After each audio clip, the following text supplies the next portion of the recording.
مولانا طارق فرماتے ہیں، طارق جمیل صاحب، اللہ نے ہمیں اپنے محبوب کے صدقے وجود بخشا ہے۔ کب تھے، کب نبوت ملی؟ ابو ہریرہ رضی اللہ تعالیٰ عنہ پوچھ رہے ہیں متی وجبت لک النبوہ، یا رسول اللہ آپ کو نبوت کب ملی؟ اس کا جواب کیا تھا؟ اس کا جواب یہ تھا کہ آپ ارشاد فرماتے 40 سال کی عمر میں رمضان شریف کے مہینے میں 17 تاریخ کو غار حرا میں میرے پاس فرشتہ آیا اور مجھے نبوت دے گیا۔ یہ اس کا جواب تھا۔ جواب کیا آیا؟ یہ جواب نہیں دیا، جواب کیا آیا؟ کنت نبیا وان آدم بین الروح والجسد، ابھی آدم علیہ السلام کا کہیں وجود نہ تھا اور اللہ مجھے نبی بنا چکا تھا۔ یعنی یہ دنیا نبی کے صدقے پیدا ہوئی ہے۔ اس کے لیے یہ ایک من گھڑت روایت پیش کرتے ہیں، لولاک لما خلقت الافلاک، اگر آپ کو پیدا نہ کرتا کائنات کو پیدا نہ کرتا۔ شاہ مدینہ سنی ہے وہ نعت یا نہیں سنی ہے؟ آپ نہ ہوتے کائنات نہ ہوتی۔ یہ جھوٹ ہے محمد الرسول اللہ کی طرف، یہ جھوٹ ہے اللہ کی طرف۔ انا للہ و انا الیہ راجعون۔ کائنات رسول اللہ کے لیے پیدا نہیں ہوئی۔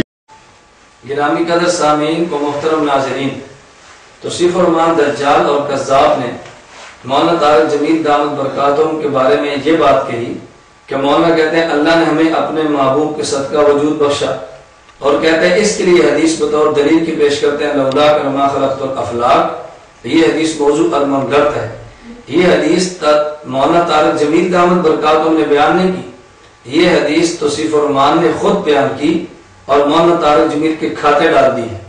اور عجیب بات یہ ہے کہ کہتے ہیں یہ کائنات نبی پاک صلی اللہ علیہ وسلم کے لیے نہیں بنی بلکہ موحدین کے لیے بنی ہے۔ کائنات رسول اللہ کے لیے پیدا نہیں ہوئی، یہ کائنات اہل توحید کے لیے بنی ہے۔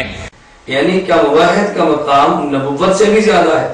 کہتے ہیں نبی کے لیے تو نہیں بنی، موحد کے لیے بنی ہے۔ اور پھر بطور دلیل کی آیت پیش کی وما خلقت الجن والانس الا لیعبدون۔ اللہ فرماتا ہے کہ ہم نے اپنی توحید کے لیے پیدا کیا ہے۔ اس کم عقل سے پوچھو کیا توحید اور موحد میں کوئی فرق نہیں ہے؟ توحید اور چیز ہے، موحد اور چیز ہے۔ موحد توحید والے کو کہتے ہیں۔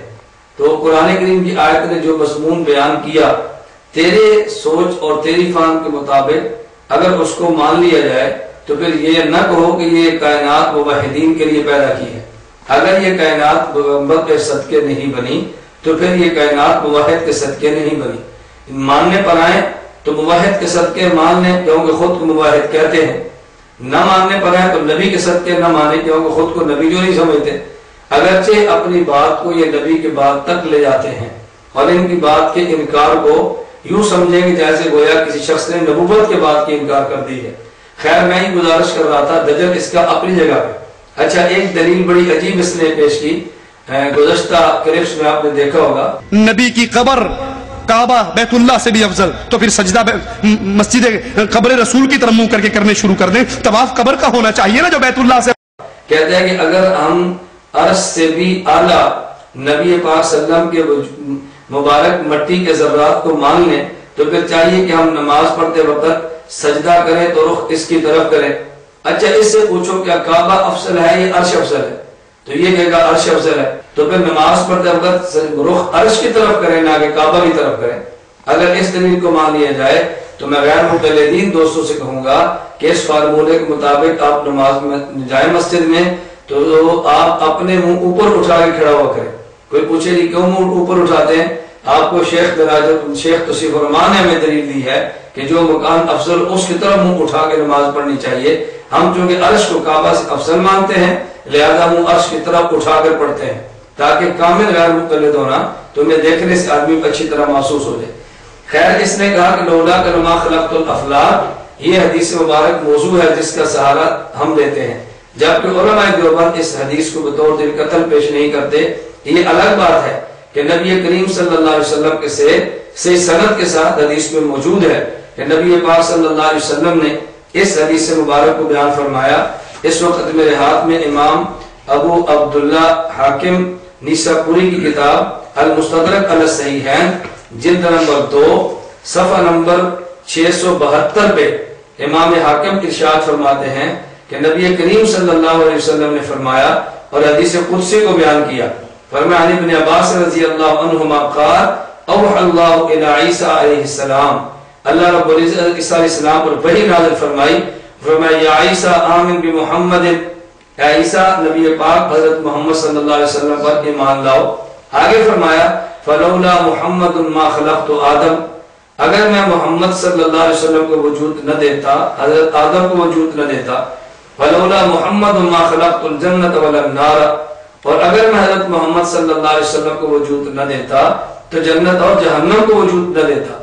تو حدیث لولا لما خلقت الافلاک جو ہم نے پیش نہیں کی تو اس کو جناب نے موضوع کہا، اور جو حدیث امام حاکم بیان کرتے ہیں آپ اس حدیث کو ذرا موضوع فرما دیں تاکہ ہم یہ دیکھیں امام حاکم کا وسعت مطالعہ ہے یا جناب احادیث کا ذوق زیادہ رکھتے ہیں۔ اگلی بات یہ ذہن نشین فرما دیں کہ یہ حدیث مبارک لولا محمد ما خلقت الدنیا ما خلقت الجنت ولا النار، یہ حدیث مبارک قرآن کریم کی آیت کے خلاف نہیں۔ میں ایک موٹی سی مثال دے کر اس عقیدے کو یوں سمجھاتا ہوں، اگر ایک جگہ پر مثلا میں نے بیان کیا ہے، بیان کے بعد توصیف الرحمان کھڑا ہوگا اور یہ توصیف الرحمان ہمارے سامنے کالج کے سٹوڈنٹ سے پوچھے کہ بتاؤ مولانا ریاض محمد صاحب آج یہاں بیان کے لیے کیوں آئے تھے، وہ لڑکا کہے گا جی بیان اور تقریر کرنے کے لیے آئے تھے۔